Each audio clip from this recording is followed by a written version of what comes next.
you can use to elevate your own journey. And joining me today is someone who I look up to as a teacher and mentor figure in the sales space. I've attended some of his workshops before, and it's been an eye-opener into how the sales process works, and changed and shifted my mindset to a approach that is more healthy and different to what you usually hear from sales expert. Allow me to introduce Chris Ragudes, a former professional drug dealer turned successful entrepreneur and sales expert. With a remarkable background, Chris has achieved extraordinary results in the business world. He has facilitated sales worth 8 figures for his clients, demonstrating his ability to scale agency owners to monthly revenues of 30 to 50K a month. One of Chris's notable achievements is adding $1.7 million to a client's business within a span of just 16 months. His expertise has also been sought after by business owners with substantial revenues, ranging from 7-figure individuals to 8-figure individuals. And in today's episode, Chris has joined me to delve into the process of what a sales call should look like, shedding light on the different awareness levels, the art of probing, and the common pitfalls to avoid during these crucial interactions. So prepare to gain valuable insights that can enhance your sales skills and take your business to new heights. And without further ado, let's dive into this captivating conversation. Chris, it's an absolute pleasure to have you here today. How are you, man? Pleasure to be here. I wish I was as cool as you presented me, but I do all right, I guess. You're cool, man. You're cool. I think many people need to hear more of what you say and attend the workshops. They're absolutely amazing. I've listened to so many people in the sales space. I've always hated it. The approach never ever stuck with me. And yours is refreshing. Definitely gave me confidence to enjoy my sales call with clients. Sweet.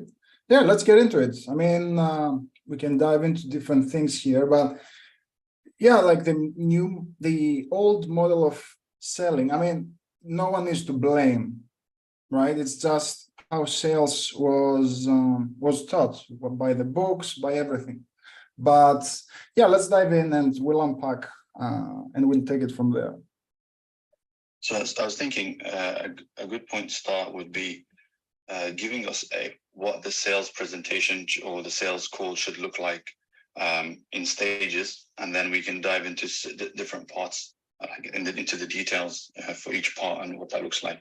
Yeah, absolutely. So, I mean, we're used to presenting, right? When we hear the word selling, we feel that we're supposed to go out there, put on our best clothes, our brightest smile, and go out there, make a presentation, and they make a decision. The problem with that approach is, you've probably seen this online, we live in a post-trust era. I think it's gone a step further. It's a post-truth era, like with the entire AI, like the fake videos, fake news. Like, it's not just you don't know what to trust, you can't even trust the truth because you don't know what's true, what's not true. Like, I was watching a Joe Rogan video the other day, and it was a 30-second video. For the first 20 seconds, I didn't realize that the entire thing was generated from AI. So essentially, you don't know who to trust, not even if it's the real thing. Like, 1 second you're watching the real thing, the next AI, and you don't know how to separate the two. So how can your clients, how can consumers even trust what you're saying, even if you're telling the truth? So how do we fix that? Well, the fix is people will always trust what they tell themselves, right? That's the last thing that they have, the voice in their head. So how can we align what we sell, enter their mind, and present to them in a way that makes sense, using their language, their words, their present situation, and their vision for the future? But all of that cannot happen unless I dive deep beneath the surface and tap into what are they thinking, what are they feeling, and craft a presentation that really makes sense for them, tapping into the emotional hot buttons. Everyone with me so far? Yeah, I'm with you. And you guys feel free to react when Chris asks you. 100%, and pause me if everything doesn't make sense. My accent doesn't help for sure. But I hear you loud and clear. Yeah. I guess One of the biggest mistakes is because a lot of people have been trained on sales, right? You go on YouTube, you start the call with setting the frame, right? I feel by now we all know setting the frame. We set the frame. Hey, here's how this call is gonna go. I'm gonna find out a little bit about your situation, your vision for the future, and any challenges. The problem with that and the big challenge is we set a box. We try to put the prospect in a box, and we go through 30 minutes of conversations without even knowing why they're there. Okay, we know their current situation, we know their future, but we don't even know why they're there in the first place. And that's what we call, and that's what we want to get in the first minute of the call is the overarching goal. I don't expect them to tell me their deepest, darkest secrets, but I need to know what's the reason they're there. That's why I always start the call with what we can call, let's say, the opener phase. But we want to get during that phase the overarching goal. How I'm doing that is simply by asking them, hey, good to see you here. I don't want to bore you. I always like to disarm. What were you hoping to get out of the meeting today? Now, I want you to be careful. What were you hoping to get out of the meeting today? The most common answer is, I like what you have to say. I want more information. That does not give me the overarching goal. Everyone wants information. It means different things to different people. So I need to clarify right away by asking, yeah, of course, I can present to you the information and walk you through the pricing, but what were you hoping to get out of implementing something like this, or out of possibly implementing something like this? Now I want to systemize my business. Okay, now I have information that's valid in their world. Now I can use that to unpack their current situation, because at least I have a surface level problem to start molding. Are you with me on that? Yeah, of course. And I don't know where you want to take it, but I'm curious to hear what that. How do you identify that present state? That they're in after you ask that question. What does hell look like right now for them? Yeah, 100%. So what's hell, and what we call hell, is a painful state, right? And what I'm looking to get out of their current situation is a present pain. It's not a pain. Pain can come in many forms. Pain that I had a couple of years ago, pain that's going to come in the future. What I want to get from them is present pain. So what are they dealing with today that they're going to pay for a fix? So how can we tap into the current situation is, and that's where a lot of people go wrong and the conversation takes a left turn, is we craft their present situation question, like we ask them the question that goes into our agenda. Like, let me give you an example. If, let's say I want to sell a systemized service that optimizes their systems. So what are you currently doing to systemize their business? I can ask.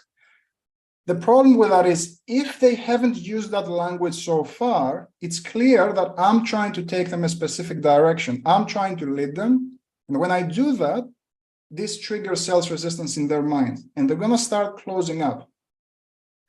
Now, if we circle back to the overarching goal, and that's why it's super important in the opener phase, whatever they tell me during the opener, I'm going to use that to put them into a relevant funnel. Like, we all follow a sales funnel, even during the sales conversation.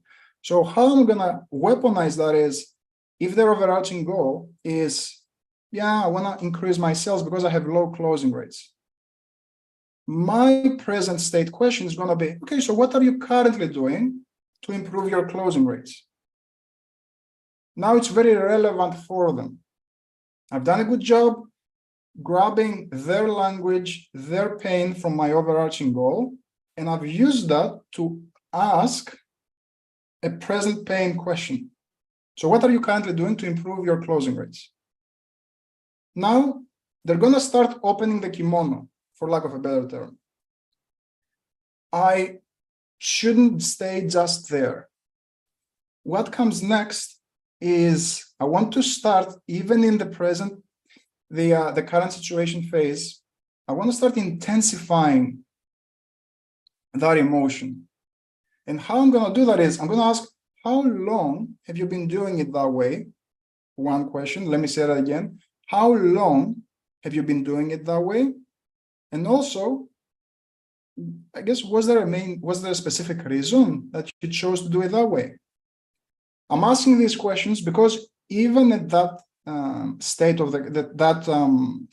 the call, I want to get them to start thinking and questioning their way of doing things. Is that clear for everyone? This is important because I'm starting to see the doubt. Even if we're 2 minutes in, I'm strategically seeding doubt. So let me give you an example. What are you currently doing to improve your closing rates? I'm training my sales team by myself. Okay, how long have you been doing it that way? 3 years. Now, what did they just told themselves? I didn't tell them. They told me that for 3 years, they've been training their sales team, or they've been implementing their own systems, or they've been following a weight loss program. That's clearly not working because they're on the call with me to fix it. And the third question I'm asking is, was there a specific reason you chose to do it that way? And with that question, I get them to start thinking and questioning their own decision-making process. Does anyone know why I'm doing that? And V, you can just jump in. I know, maybe, I don't know if we can take questions, but why are we doing that during that stage of the call? So I usually open up the questions a little later on to keep structure. But I remember one thing you said from the workshop, one of the former workshops, when I asked you a question, and you said, don't make assumptions, because I said to you, I tend to do that on the calls. I think I already know the answer and I go ahead. But your framework approaches it with, like, just assume you know nothing and ask questions and make them tell you what you need to know. Yeah, I never want to make assumptions. And the reason why is, of course, we're eager to make assumptions, right? Like if someone tells me, I want to systemize my business, right? To play the role of an expert, oh, you want to systemize the business because you're working too hard, right? That's an assumption I can make to try to maybe intensify the pain or to show them that I understand their situation. The trap with that is, what if that's not true? What happens if they go back, well, and they say something like, well, it's not that I'm working that hard, but it's like I keep having to hire team members. So that starts to erode rapport, because again, it shows that I'm trying to push my agenda when I make assumptions. I hope everything's clear on that front. Why I never want to make assumptions. That's quite clear. Because even if my guess is right, I'm using my language, I'm not using their language. And when I tell someone something, what typically happens? Goes from one ear and goes out of the other. Best case scenario. Worst case scenario, it goes out of their behind. But best case scenario, it goes out of their other ear. But when someone tells themselves something, they believe it. So when it comes to the stages, and I know I've probably destroyed the structure of your call up to this point. Opener, we open the call. We get an overarching goal. Current situation. What does their world look like based on the overarching goal I've gathered so far? Then I want to get a better understanding of the present pain. So how I'm going to enter that phase is I can ask a simple question, just like, okay, so you've been training the team for 3 years. How satisfied are you with the outcomes that you're getting from that approach? I'm asking that question, and I'm not asking, for example, do you like? Or another question that I could ask is, how do you feel about your current approach? I'm asking, how satisfied are you? Because no one is 100% satisfied with their current world. Even they're having the best year ever, there's always something to fix.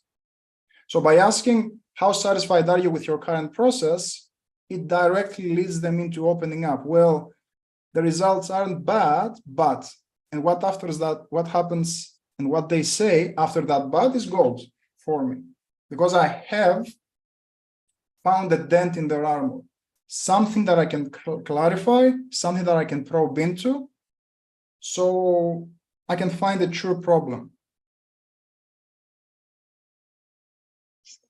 When it comes to probing, I remember you mentioned there was levels to how you go about it and not staying on a surface. And I know it's the approach that you take with the questioning as well. But how far should one go, and what are we trying to reach? And I know part of it is quantifying, and I'd love for you to shed some light on that too. Absolutely. So there are different levels to probing, and what do we mean by that? First, it starts with, it's rare that a person is going to know the core problem. What we typically know are symptoms of the problem. It's like when we go to a doctor, hey, my belly hurts. That's a symptom. I don't know how, where did that come from, right? So the doctor, what do? They ask probing questions to uncover, okay, did you eat anything? Did you do any strenuous exercise? Did you do this? Did you do that? All those questions are targeted towards finding the root cause. And it goes the same way in sales. Now, how I'm deploying that, like word for word, what should I say, is you can follow this approach. Like, let's say I have a level 1 problem. That can be, I have low conversion rates, right? I can say it. Like, I'm talking to 10 people, I'm winning only 1 sale. Low conversion rates. That's a symptom. Now, I cannot go in and ask, how's that impacting you, man? That must be horrible, because it's way too soon. It's like I'm walking into the elevator and I'm looking at a stranger and I'm asking them, how's your relationship with your mother? So I have to take it slow. So what I'm going to ask is, how often do you notice this to happen? Or let me give you something more advanced. What we call, let's say, sales PTSD, right? So how do we put that into the mix?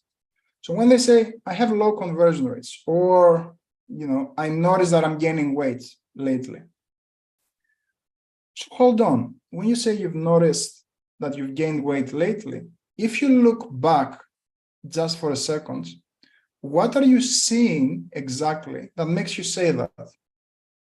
Now, I want you to listen to the terminology that I use. If you look back just for a second, what are you seeing that makes you say that?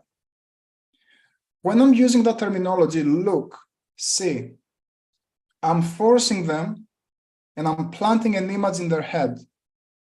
Just like soldiers from Vietnam, they have PTSD when they notice an event when they were back from the war.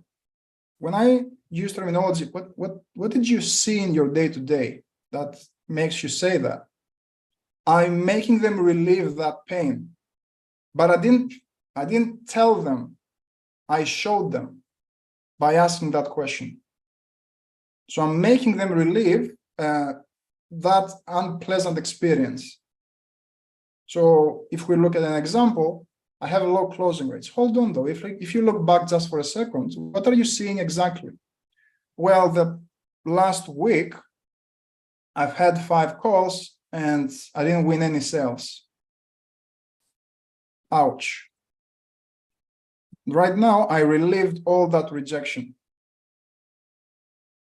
So that's level 1. I have a grasp of the pain. Now I want to increase the level of emotional temperature. So what I can ask, how often does that happen? So I'm gonna extend the time horizon of the problem now. How often does that happen? Or how long has it been going on for? It's been going on for, I don't know, like 2 months. Okay, so you're closing 10% for 5 weeks now, or whatever, for 2 months now. I guess, has that had an effect on you? Or what type of effect is that having on you? Now they're gonna start opening up. But the answer that I'll get is much different, because I've extended the time horizon. Now I'm gonna get an answer that includes 2 months of rejection versus 1 week of rejection. That's where the power comes from. That's how I start building up the gap in their mind. And when I say the gap, it's between their current situation and what they really want. And then I can start calculating it. So once I get the impact, yeah, I mean, it's having an impact because I keep spending on marketing to get those calls on the calendar, but I'm not able to turn them into sales. Okay, that makes sense. So walk me through the numbers. How much do you make per client? Say 5,000. Okay, and right now, how many clients are you onboarding on a monthly basis? 1. Okay, so out of 10 calls a month, you're onboarding only 1. So you're making 5,000. That makes sense. So if you had maybe a better way of asking questions, maybe a better sales process, how many do you feel you would close out of the closable ones? You're not going to close everyone. Out of the closable ones, how many extra sales do you feel you would have? Oh, at least 3. Okay, so hold on. 3 times 5, 15,000. So right now, we're missing out on 15,000 in revenue. So over a year, how much would that be? 70,000, 160,000. What have I done now? I've turned the low closing rates, a tiny smidgen of a problem, into 160,000. So when I go into my presentation, I tell them, hey, if you want me to fix it, it's 10,000. Is it going to be worth it for them or not? Typically, if they have the money and they're not, completely broke, it's going to be worth it to them to fix it, to pay to fix it, because they clearly see what is it costing them today, right here, right now, as we speak.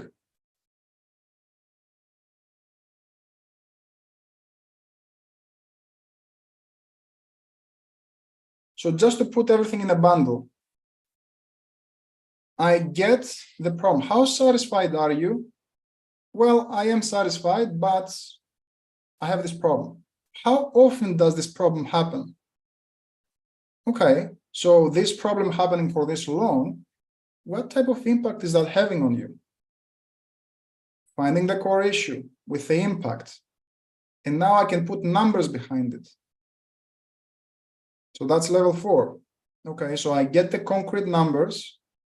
I have a number in front of me. And if I want to take it to the next level with some prospects, I will do. With some prospects, I don't have to. But I can ask, how is it? I don't want to make any assumptions, man, but how's it making you feel missing out on 15,000 in revenue every single month? Now I'm in the emotional part of their brain. Now we're talking about feelings. Now we're talking about emotional commitment rather than just crunching math and numbers. I'm gonna shut up, make sure everything is landing.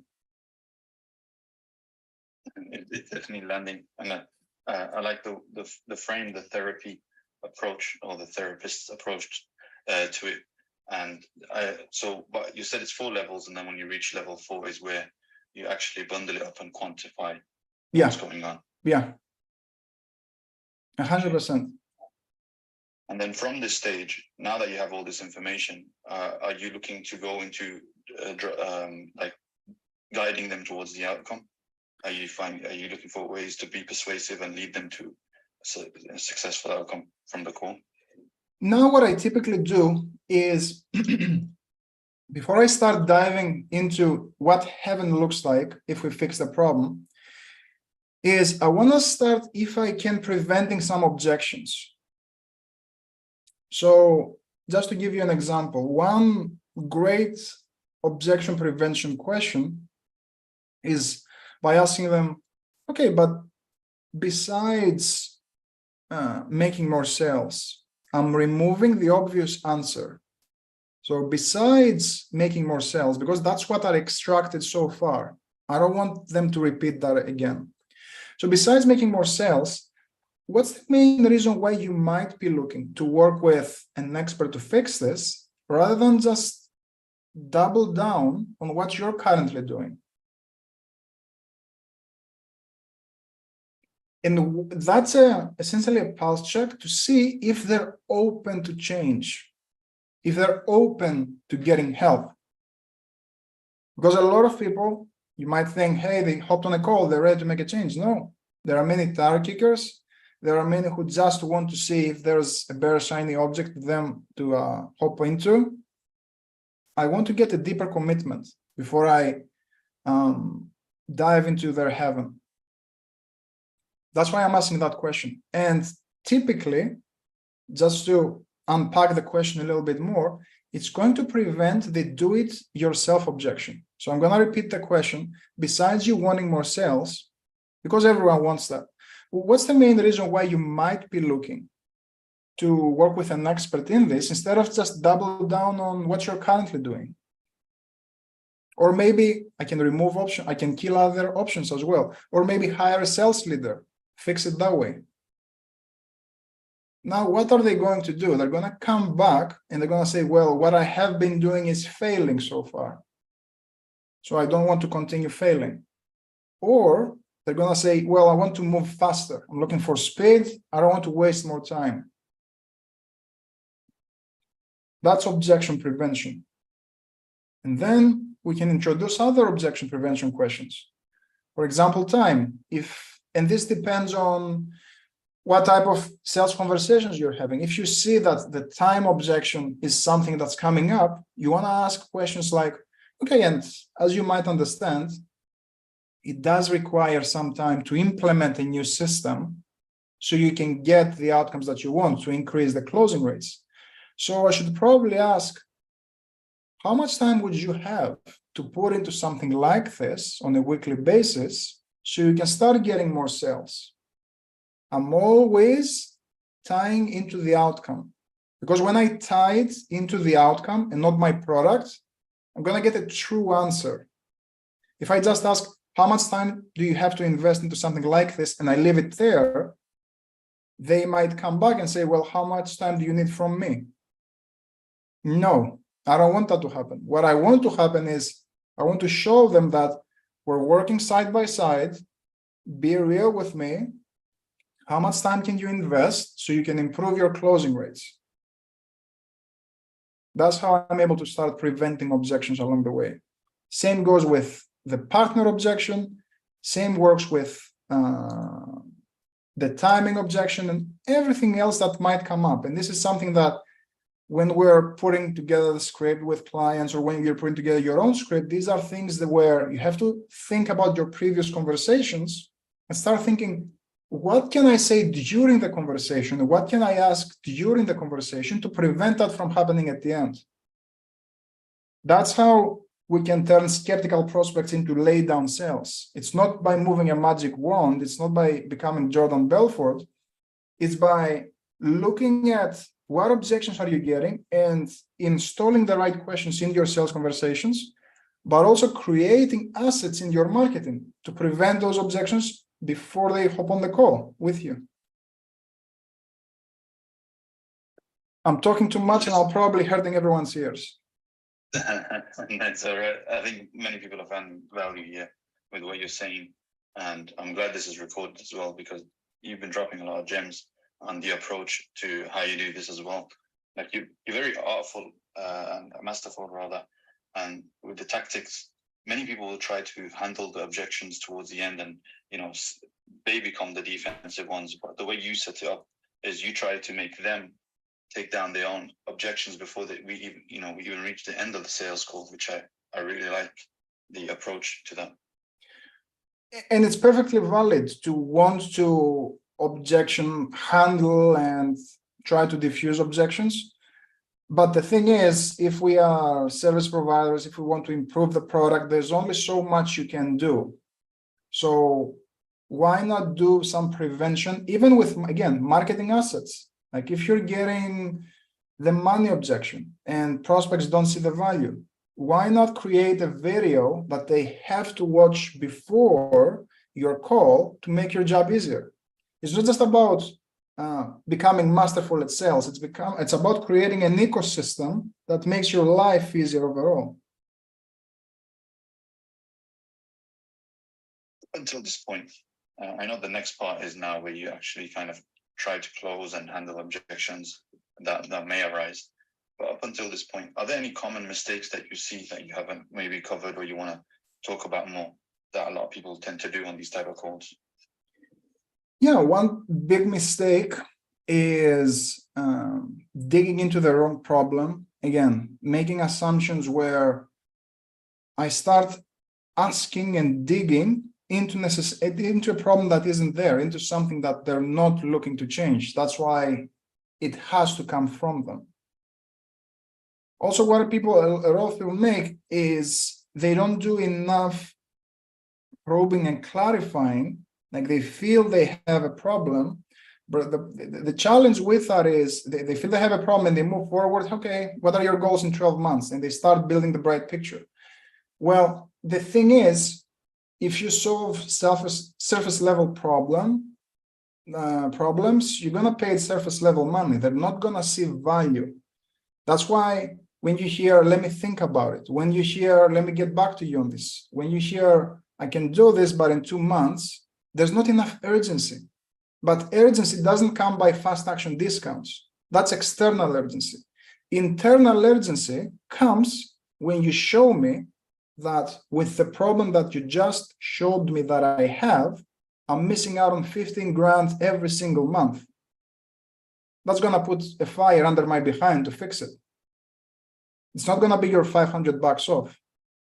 It's not going to be, I have 5 spots until the end of the month.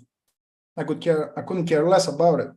But what I care about is I'm wasting 10 hours a week by not having the right systems. I'm burning my ad dollars by not having the right strategy. I'm missing out on clients because I don't know how to retarget. It works even if you're selling baby food, I'm telling you. And there are ways even to turn intangibles into tangibles. You just have to go deep enough and ask the right questions.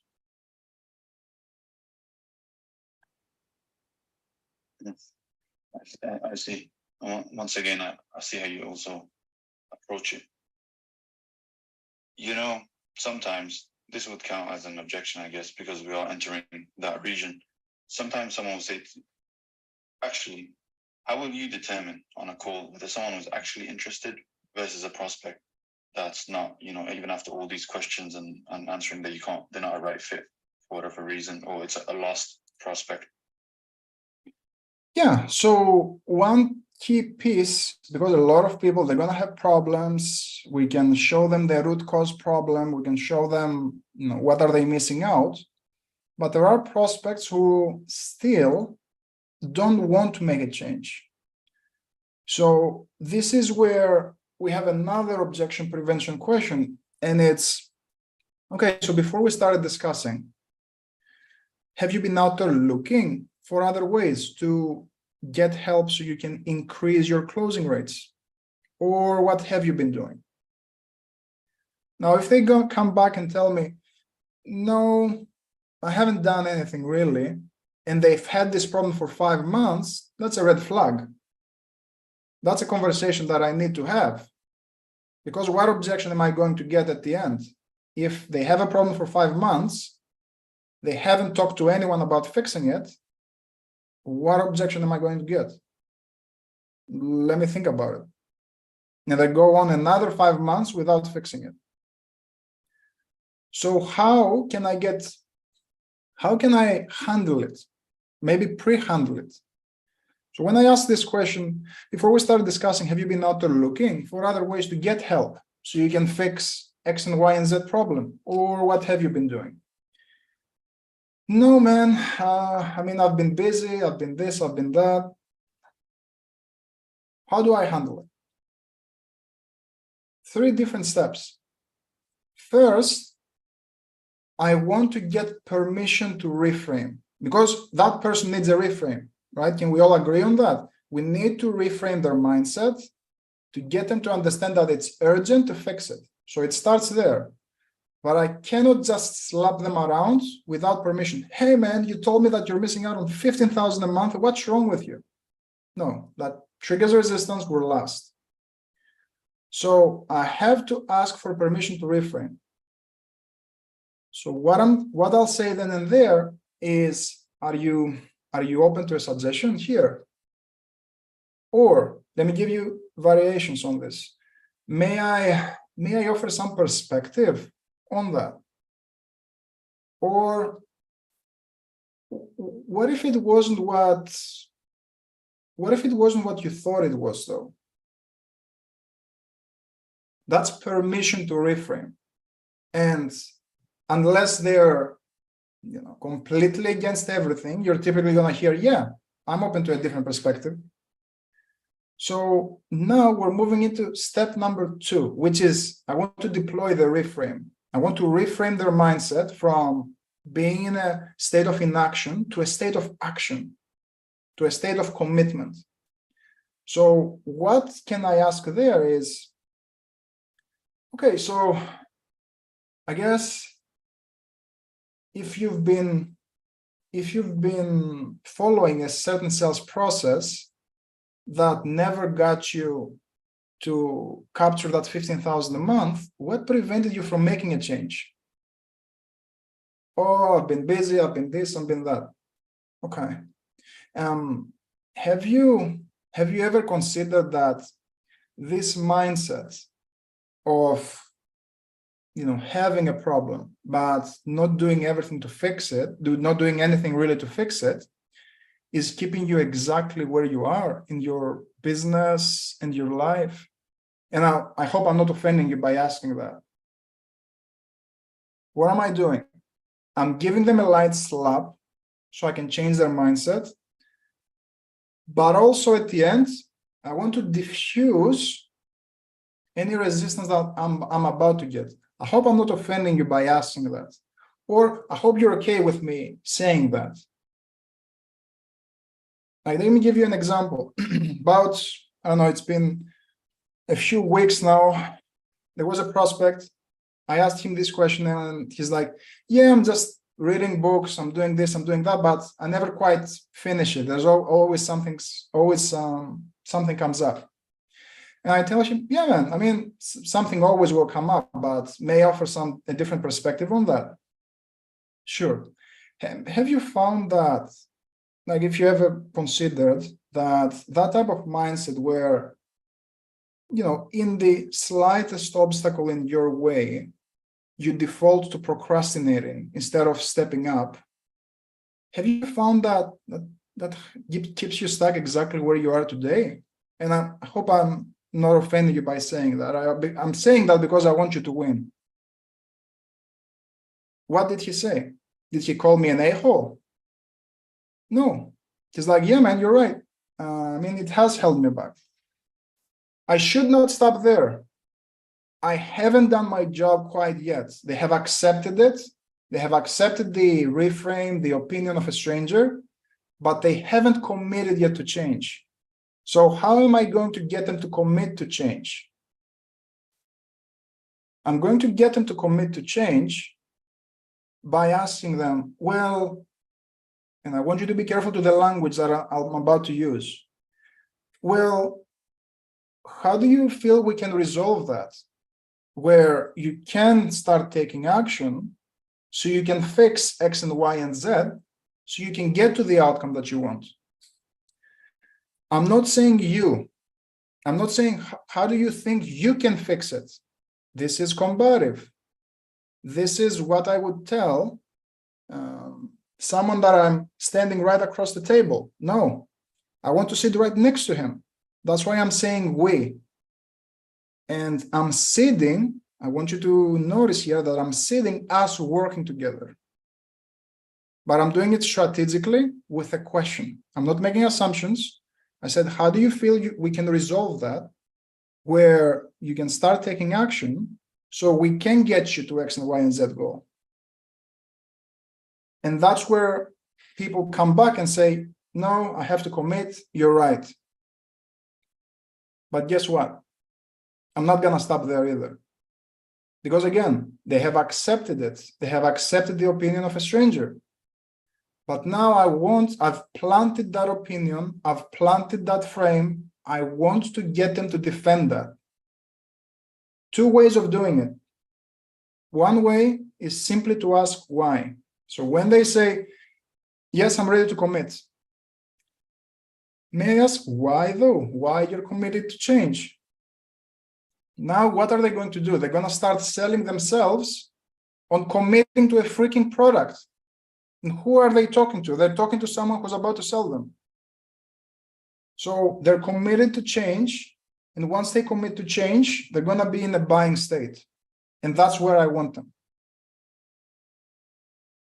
So that's one way of doing it, just asking why.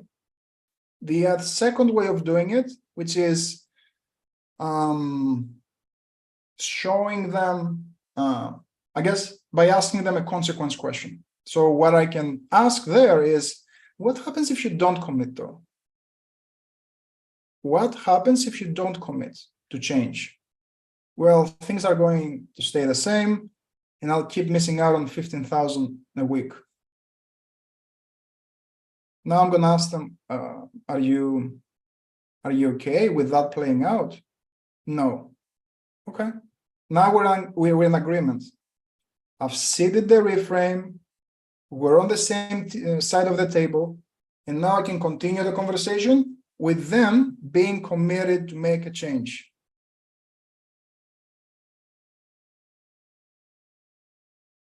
What I get out of this is, and I've noticed this is a very common pattern, even this can be a reminder for our listeners, is you make them do all the work, which is what I find super interesting about this approach.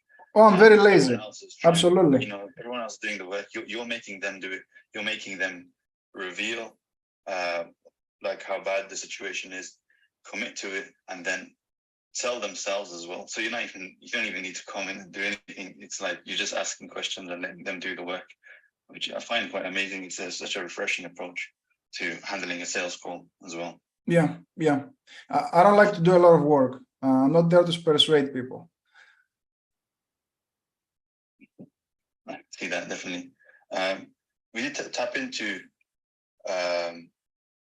objections, but I wanted to give you the floor to talk about any other ways of tackling objections and what's going on and how we can do that. Yeah, absolutely. I mean, we have to go back and think where objections come from, right? Like, first of all, objections are like objections. People see objections as obstacles. They're not necessarily obstacles. They are concerns.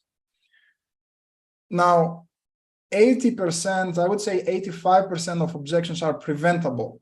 And I'm only saying that because if we do a good job, again, building the gap, building the picture of what they're missing out on, most objections become obsolete.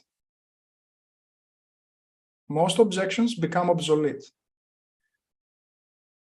Now, a theme that I like to install over a call, and this can be a mindset shift for many, is it's not that, what do they need to have in their business, in their lifestyle, in their day-to-day to get to heaven. It's not what they need to change. It's who they have to become to enter heaven. So this is a different conversation, right? So this is where we have to get them to start thinking like the person that they want to be, not the person that they are today. What do I mean by that? They're in a situation today with some present pains. Well, they're in that situation because they are they are the person that got them there, right? Their mindset, their beliefs, their current systems. So once I start helping them think like the person that they want to become, throwing me an objection becomes silly. Because my simple rebuttal is, and it's totally normal to have that concern, to be a little bit fearful of investing in yourself, because you're thinking as the person that you are today. It makes sense to feel that way. But if you look back 12 months down the road, if you're looking at the person that you want to become, who has a better business, who has a 7-figure company, who is in the best shape of their life, depends on what you're selling, what decisions would that version of you would be making in this conversation? Would they throw a think about it objection and keep looking around for the best solution? Or would they take action to put themselves in the best possible position to become the person that they want to become? That's how any objection becomes obsolete. When I change their mindset, I'm able to change their state, I'm able to change the way they're thinking, and again, objections become obsolete. Because that objection doesn't make sense if they want to. I show them that objection doesn't make sense because that's an objection that you used to give. But if you want to get there, that person doesn't give objections, right? Is that clear? Yeah, that's super clear. And once again, I can still see the way you handle it, where you're getting them to kind of fight themselves. You're not getting involved. You're just giving prompts to let them. It's just like storytelling, right? They say like, if you're a good storyteller, like your product is not the hero. Like if you're looking at Star Wars, you're not Luke, you're Yoda as the seller, as the service provider. Like you can look at it as ads, right? When in ads, in old school ads, and even in print ads, like the hero is essentially the consumer that goes on that journey. And your product is essentially the sword, the weapon that they're going to use to kill the dragon. But they still made it. They made it. They are the knight. It's not my product that's a knight. And the same story goes on a sales call. I'm not there to be I'm not the dragon for sure, and I'm not the hero of the story. They are the hero of the story, and I'm showing them that. Look, these frameworks that you're sharing here, Chris. There's one specific objection. It doesn't come up as much, at least from my experience, but I've seen it pop up, and I wanted to hear how you would handle it. Yeah. If for some reason by the end of the call someone turns around and says we're good or we have someone, how do you usually handle that? Yeah. So we have to think back and ask ourselves first, like what caused us to have a conversation for 30, for 45 minutes with a person, and they're deferring to another solution that they have in place. Because if they give us that objection, something went wrong during the call. But, however, let's say it does come up, right? How I want to handle it is, first, I want to make it okay. Like, I don't want to talk crap about the current provider and throw rocks at them. I don't want to, become combative. All I want to do is, yeah, that's not a problem. If I may ask, what had you considering making a change if you're satisfied with your current provider in the first place? I'm going to say it again. Diffuse, that's not a problem. What had you considering making a change in the first place if you're satisfied with your current provider? What are they going to think? Again, I'm shifting their mindset from I don't want to buy your product to back to their goal.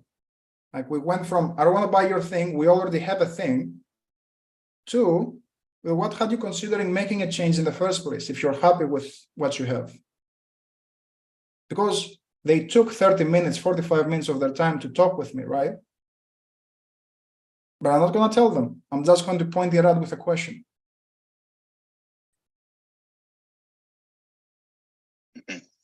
Yeah.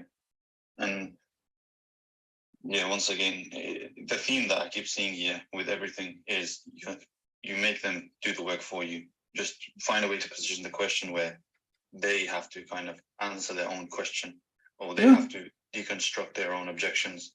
Don't ever assume, don't ever combat, defend yourself. Like, you don't need to. They're there for a reason. And like you said, if someone's booked a call and invested time with you so far, there's got to be a reason behind why they've made it this far. Yeah, because it's not about me. Again, I'm the guide there. Like, all I have to do is hold the mirror at the end of the day. Like, look at what you've done so far. Are you happy with that? If you're happy, there's not much we can do. Now, if you want to fix something, yeah, we can have a chat. You tell me. Like, the goal is to put it back on them, because it's their decision at the end of the day. No matter what magistry, NLP, Jedi tricks I do, it's their decision to say yes or no. I get that. I want to open up the question Q&A floor shortly. So if you have any questions for Chris, if you get them prepared. I know Chris is also a fan of helping you break down your own process and role playing. Would you be cool with that, Chris? Absolutely, yeah. If anyone needs that. So he's definitely take this opportunity. That's what I have to say. Meanwhile, I wanted to ask you, Chris, is there anything else in the sales call, the sales process, that you want to shed light on that is important to think about, or in the process, anything like that? Yeah, something to think about is during, because we didn't touch presentation, is your presentation has, or I should put it a different way, shouldn't be more than 10% of your call. What do I mean by that? Like, if you have a 45-minute call, your presentation shouldn't be longer than 4 or 5 minutes. Why? Well, because if it surpasses that amount of time, you're for sure not talking about something that they care. Because all your presentation should do at the end of the day is connect what you have assembled so far from their present pains into the main points, the main pillars of your product that solve those pain points. They don't care about the rest. They don't care about 5 hours of content. They don't care that they can talk to you on Slack. They don't care about any shiny, flashy object. All they care about is what they just told you. If you surpass that time frame and keep talking, it's essentially you're throwing darts in a dark room. Now, you're just guessing that what you'll say they'll like, and you're hoping and praying. But if I do a good job taking all of that ammunition and tying it together so I can present the perfect solution in their eyes for their situation, it's very hard for them to reject that and not see value, because I'm just feeding them back. As long as I can fix it, I'm feeding them back their solutions to their problems in the form of my product, of my offer. So when it comes to that endpoint and how you're talking about the features or benefits of your product, right? Do you feel like it's not necessary to present that, or is it a bonus and the focus should be on the ammunition that you've collected during the call? When you say bonus? So, like how you said, oh, we have Slack channels, or you get to be part of a community, or you get extra resources, or whatever. These are all just bonuses as part of working together. Should you bother to even highlight something like that? Or should you just focus entirely on the information that you've been given, and the rest can just come? You should only bother for things that either answer to a specific problem or pre-handle an objection that they might have.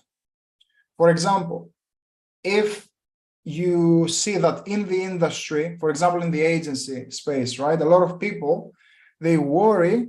A lot of clients, like agency clients, might worry that they're not going to have good communication. So at that point, if that's what I'm selling, is I can introduce, and you have unlimited access to Slack for us. Any challenge that you have with a campaign, you reach out. That pre-handles an objection. But if it's just a bonus thing, again, it's not. It has no reason to be there. And there's another reason why we do that. We do that because by not presenting it, you have the ability to over-deliver when you onboard them. So that increases actually client satisfaction. Because let's say you present 2 of the bonuses, and once they get onboarded, they see an additional 2. What does it do to your value proposition? It increases it directly, right? Because they're getting more than they paid for already from day one.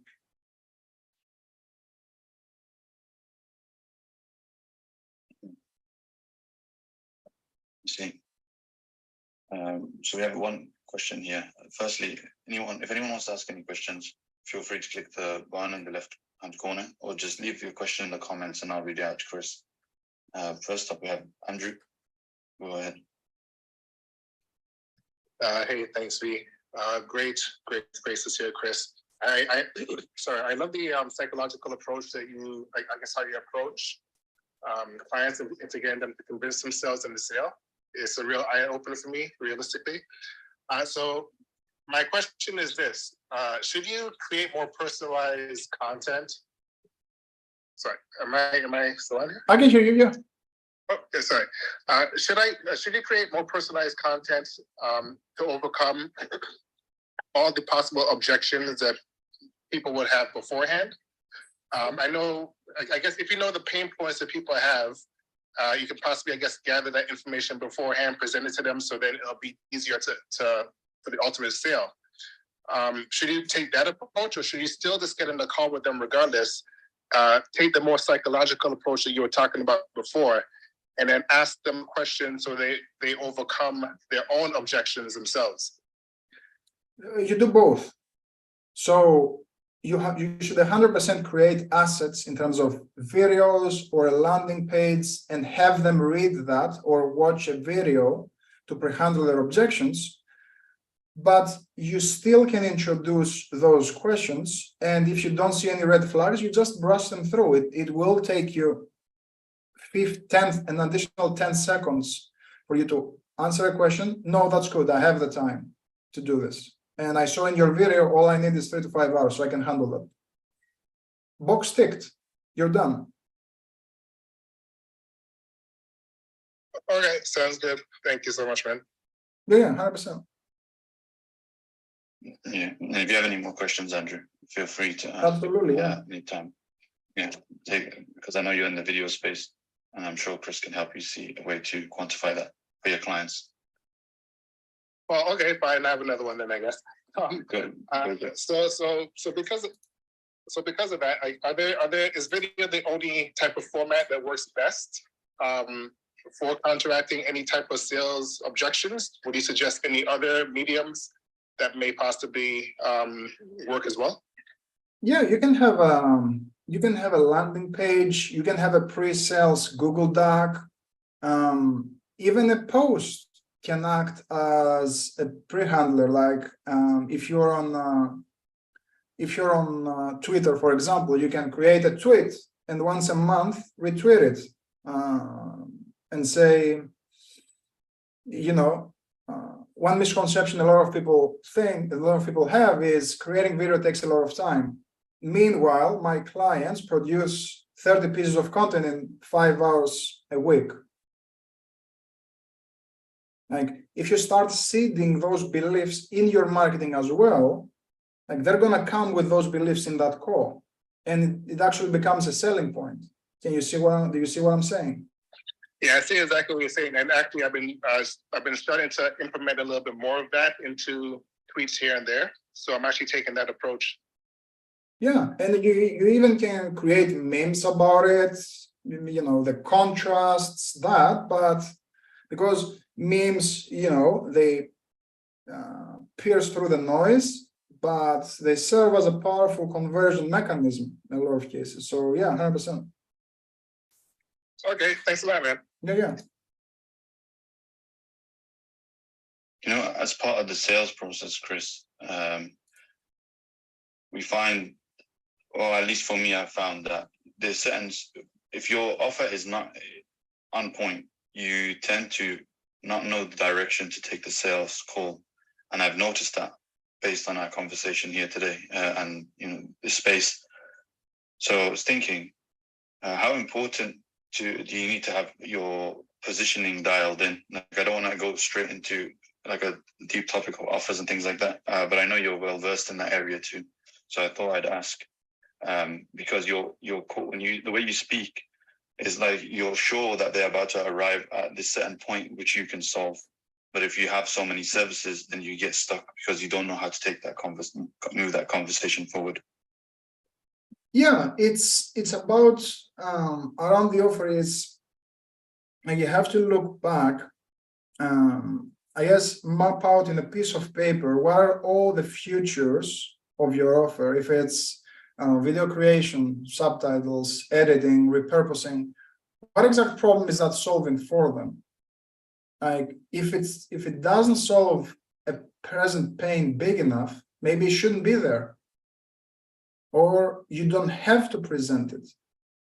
Now, when it comes to creating an offer the market wants, again, it goes back. Like if you're hopping on a call with them and you're selling them, operation systems, and all they're looking for is lead gen systems, you have two different, ways of handling that. It's either repositioning your language, your copy, your even your service to cater towards, let's say, marketing systems, or you produce content that is insightful enough so they can have an aha moment. Meaning that, most people think that it's all about lead gen, but the thing is, where marketing breaks is, or the crack that shows up in your marketing, it starts in your operations. So you have to start pumping out insightful content. And again, that goes into pre-selling to get them to realize that, all this time I was wondering, and I was worried about marketing systems when my operations are messed up, and that's causing the marketing problem.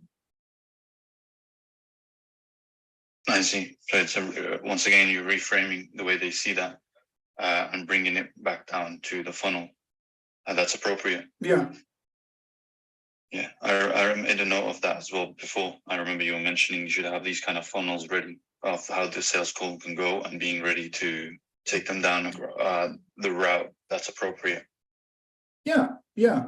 And when it comes to the metrics, if you see that they have, a particular issue, because a lot of people, that's why a lot of people complain about scripts, is scripts don't work. Well, scripts do work, but you have to have mapped out different scenarios. For example, if someone has a problem with generating enough leads, you cannot go ahead and ask them conversion questions because the gap is not there and it's not relevant for them. So you have to have a scenario, a pathway where you're attacking the issue that they care about, or at least have the flexibility to take them down that funnel as well, that pain funnel. Yeah, I understand. Thank you for expanding on that. One thing we didn't talk about as much is disqualifying on the call. Mm-hmm. Yeah, because I want to know when you do that and how you go about deciding how you handle that, and also before the call anyway. What's your approach to disqualifying people who get on the call? Do you map out criteria? So it's a two-part question. Yeah, this all depends. It all depends on your needs. Like, how bad do you need the client, right? Because if you see that one client is going to need a lot more work, or they're going to be maybe a bigger pain in the behind to work with, then you disqualify them. And how you do that is you can do so with an application before the call to eliminate that criteria. or during the call, you ask a pointed question around that specific thing. So, for example, if you want to work with people who have at least one client, you can simply ask them, hey, and by the way, I didn't ask, are you working with any clients currently? No, it's been 5 months since I worked with one. Okay. Well, typically, I help clients who are currently working with at least one. Now, what that means for us is you're either going to have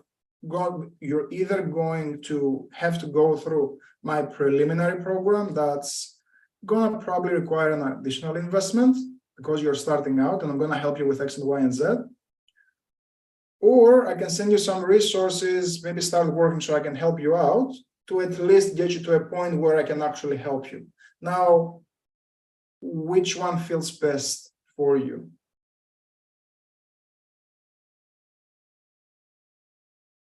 That's an example, right? Okay. Yeah, I see how you done that. Is there any part of the sales process that you want to talk about more that I haven't asked you a question on, or because I feel like we've covered most or all the stages so far, where I'm wondering if there's any point that you feel is often overlooked or people don't perform well, maybe even literally at the last point in closing.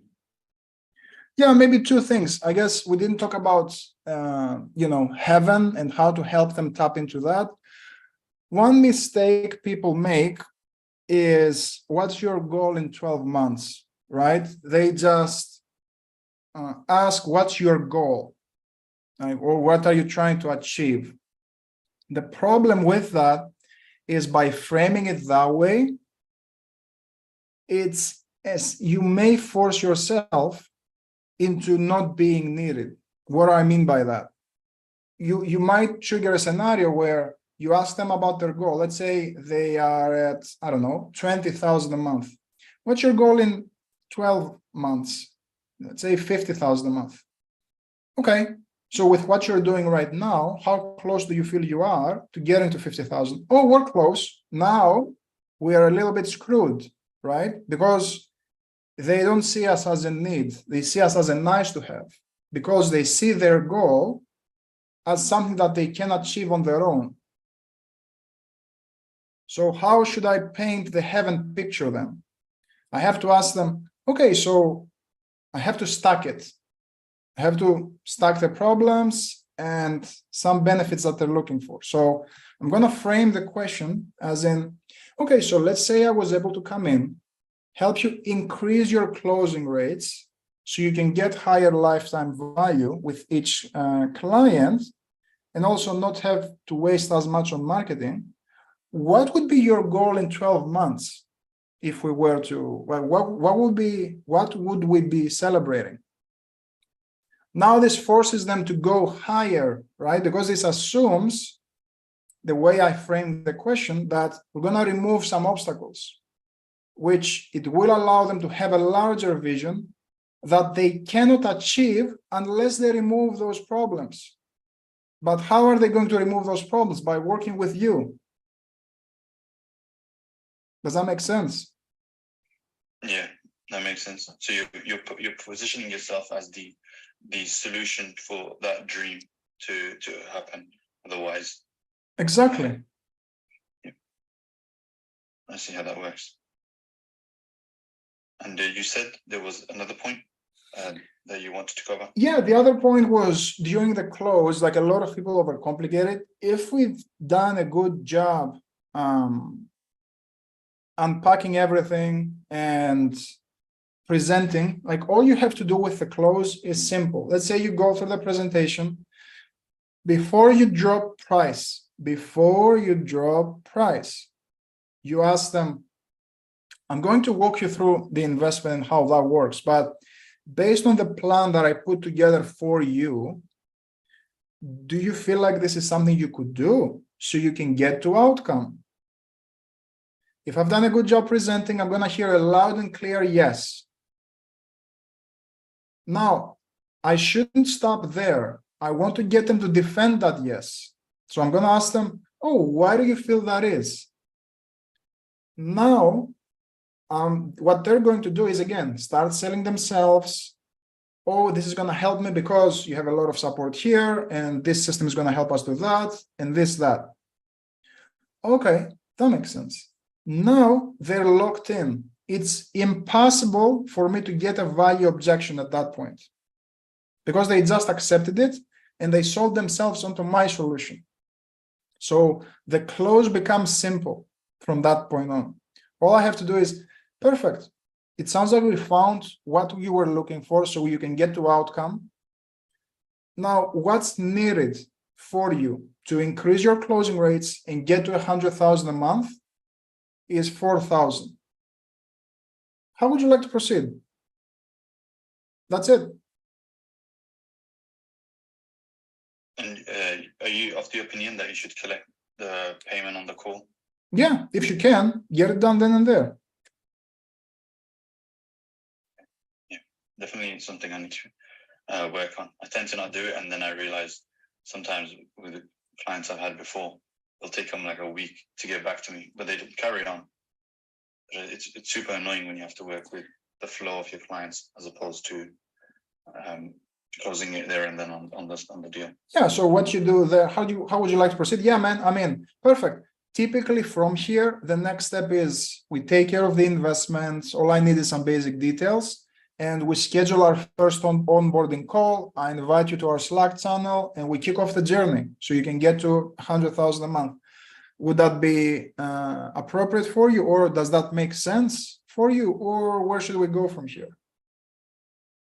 So what I've done there is I show them that they're part of a predictable process. This is the way that I do things. Typically, the next step is, what typically happens, my friend, is I do this, this, this. Now, are we on the same team, or where should we go from here? Yeah, I see. And I do like that. One thing I didn't point out was I like the way you also made sure that they have to reinforce their own buying decision after they agree. Always. Definitely something I don't do, but it's crazy when you think about it and the way you explained it. Yeah, yeah. It's powerful because, again, even that thing that they tell you at the end, why, after that, why do you feel it would help you though? Oh, it's going to help us. It's going to help the team be more efficient, blah, blah, blah, blah. So you can use that even in your objection handling later. So if they say why, well, it's going to help the team be more efficient, make more sales, blah, blah, blah. But I have to think about it. All you have to do is, well, you could think about it, but how are you going to help the team become more efficient so you can win more sales? I'm just feeding them back what they just told me. Yeah, I see. And that's perfect. And I can definitely see another benefit as well, which is when the project is done and you've completed working together for that specific project, you can tell them about the things that they mentioned to you and how they've been achieved now. Yeah. So you can reinforce it again, that positive experience of working with you. Yeah, absolutely. I really like that. Before I summarize what this episode was about so far, if anyone has any questions, just feel free to click request and you can ask Chris your questions. He'll be more than happy to answer. So take this opportunity. Chris, I want to ask you, do you have any final thoughts that you want to share? And do you want to tell people about the document that you're generously giving away, a 99-page sales book, playbook? It's the whole thing, really. There's so much value in there. Oh, yeah, absolutely. Like some parting words, I guess, would be, you're always safe in their world. Like, as long as I'm talking about things they care about, their hell, their heaven, I'm at a safe place. Where I trigger resistance is when I start throwing rocks at their current world and I start pointing fingers and I start making statements, not questions. Because statements, someone can reject. They don't have to accept my statements, but they have to answer my questions. Now, to get maybe, in a summarized look, or to see all this on paper, at least the main points. I'm giving away that guide. Yeah, it's 99 pages. It's huge. It covers from offers to marketing systems. If you're a service provider, agency owner, copywriter, even a closer, or a coach who wants to sharpen their offer, from building a market-ready offer to lead gen systems to closing the stealth conversions process that we just talked about, to even scaling more profitably, just hop on the link. I believe will you share it? It's in the comments section. Okay, sweet. So, guys, well, grab it. It's free. I don't even need an opt-in. Like, it's a Google Doc. Just hop on. You don't need to opt into anything. I'm all about giving all the goodies away. So yeah, make sure you grab it. yeah, so the document is in the comment section, guys, so be sure to grab it. You can also follow Chris on Instagram. I've left a link to all the handles. You can follow him on Twitter, of course. You can check out his website and learn more about what he does and how he can help you if you're ready.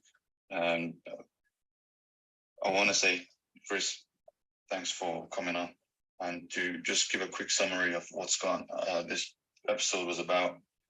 We talked about sales presentations, how to identify the present state of your client, which is the health state, as Chris mentions, how to communicate and quantify the pain points that your client or your prospect is facing through 4 levels of probing and getting to the information that you seek. We talked about not going with assumptions, not making blanket statements, and playing the role of asking questions and extracting insights, and making them fight for the position that they're in, making them tell you what's the problem and then tell you what they think the solution is, so that you can help them and provide value based on their own words. Chris covered common mistakes, how to handle interested prospects and those who might have lost interest, objection handling, pre-handling objections on the call, and handling objections towards the end of the call, reframing, disqualifying, and so much more. This is just a teaser to remind you guys to go over this episode once more after, and obviously for the Spotify podcast, I'll have it there. And once again, Chris, I want to say thank you for joining me on here today and for implying, this wealth of knowledge. I'm sure a lot of people have found true value. I've got a few comments on it as well. And I hope everyone here has found insights in what Chris has shared with us on the value that they can use in their own entrepreneurial journey. I invite you guys and encourage you guys to share this episode with your colleagues, friends, and fellow entrepreneurs who can also benefit from this episode. There's just so much here that doesn't deserve to be left in just the episode. So much more people should hear this. And as always, I appreciate those guys those of you who tuned in live, and for the engagement, and Andrew for coming on to ask questions. And I appreciate you, Chris, once again for coming on. So thank you. Absolutely. It's been a pleasure. Great to see everyone. And yeah, if anyone has any questions, feel free to ping me, Twitter, Instagram. Happy to unpack anything that wasn't clear. Vay, thank you for having me. It's been amazing. Thank you, Chris, for coming on. Thank you, everyone. I'll see you all in the next episode.